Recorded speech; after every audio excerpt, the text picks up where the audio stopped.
Hey, this is Jeff again with Eva Hall Ventures, ReiguideService.com, ReiguideService.com. I want to do a real quick video and talk about what you can do to prepare yourself first time ever going out and taking a look at some real estate deals.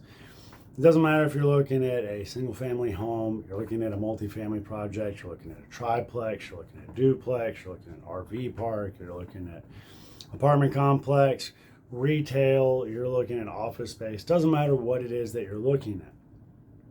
What you need to do is you need to have a simple set of tools. And that simple set of tools really comes down to either a notebook with things written down on it that you're going to need to make sure and check off. So like a checklist, foundation, roof, outer envelope, windows, doors, electrical, plumbing, HVAC, all of that. You're going to need a checklist that is appropriate for that space. So if you know that the thing that you're going to look at is going to be a commercial building, then you would have a commercial checklist of all the things that you would need to do to take a look at this property to make sure that it has all of the proper coding, life safety. You're not going to have any deferred maintenance items that jump up on you, because on your list, one of the things it's going to have is an outer envelope, making sure you don't have any rot, any penetrations, anywhere water can seep in and cause damage. So you're going to want to have that list. There's some tools that you're also going to want to have. You're going to want to have a moisture meter, because anywhere that you're curious if there might possibly be moisture, you can go ahead and check it. You can get one for like $30. They're pretty inexpensive.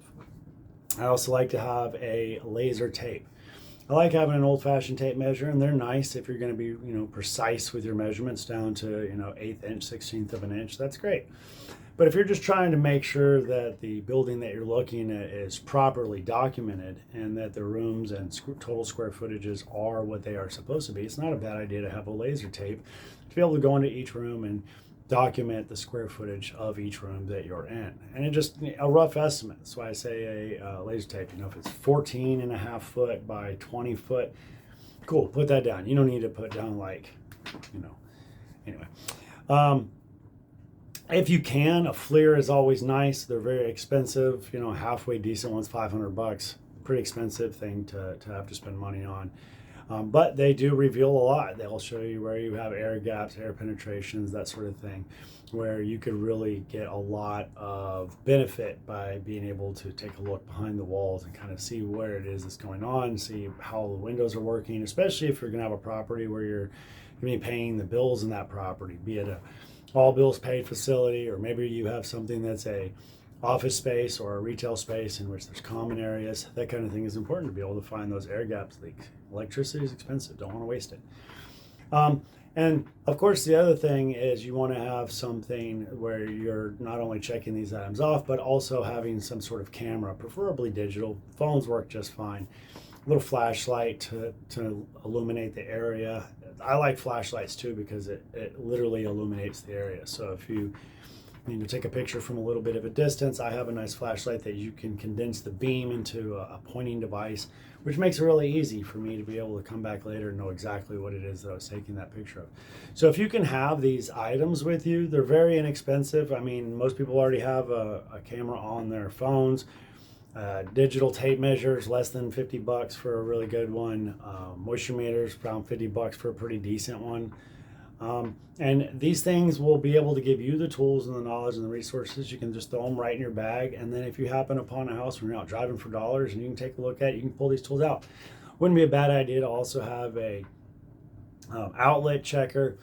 I don't know what you want to call it, but they're a little device about this big. You plug it into the outlet. It'll tell you if it's properly grounded. It'll tell you if it's a GFCI outlet. It'll tell you all the things you need to know. And then you just run around and throw those in. You don't really have to know a lot about electricity. You just know how to read the little lights that pop up on the back to tell you what it is.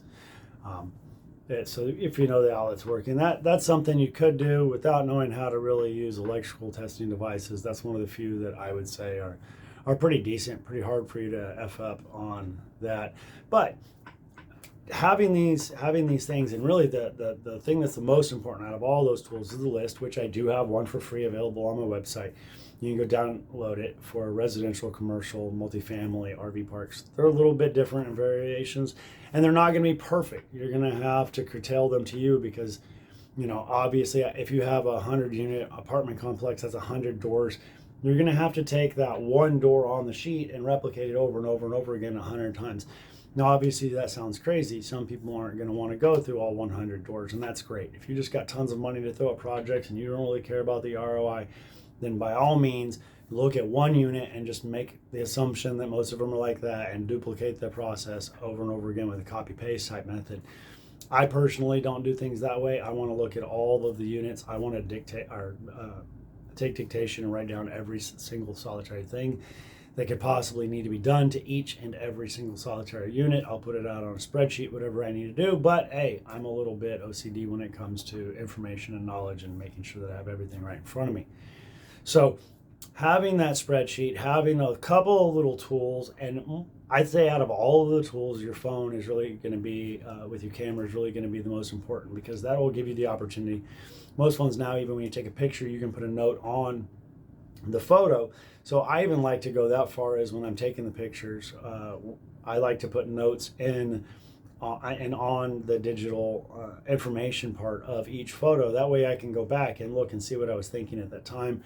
I also will take some voice notes throughout while I'm walking around. So there's different ways that you can really do it. And each thing that you do that is a little extra, a little more than what normally people would do, is a thing that might come back and benefit you later. It doesn't really cost you anything to, when you're completely done with the project, completely done documenting, completely done looking at everything, to go back out the front door, stand there, hit record on your phone, and then walk through just holding it in front of you and looking around, documenting it, showing every little tiny thing. If there's a water leak on the ceiling, if there's, some dust gathering around the vents of the HVAC, if the attic entrance is a little cattywampus, if one of the windows won't shut right, if the drawer isn't correct, all of those things in a quick little 5-minute video can give you a wealth of information later, because that deal might not go right as you plan. It might be 3, 4, 5, 6 weeks before you have to come back and take a look at that again and go, okay, what was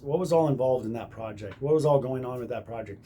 And having all the documentation is great, but none of that beats having the video. Works really well. I do it on every single solitary project at this point. Anyway, the best thing that you could do is have a consultant, though, someone like myself, someone that's a professional. Of course, if you want to hire an inspector, they're great at giving you all the problems. I'm more of a solutions kind of person, so I'll tell you what all is wrong, but then I'll tell you how to go ahead and fix it. Find someone like that. That way you're not having to find all of the problems, then find people that you can trust to help you find the solutions and not even know if they are the real solutions until it's too late or you've already made a commitment to that project. That way you can be blessed, bless others. ReigUideService.com, ReigUideService.com. Have a wonderful day. Later.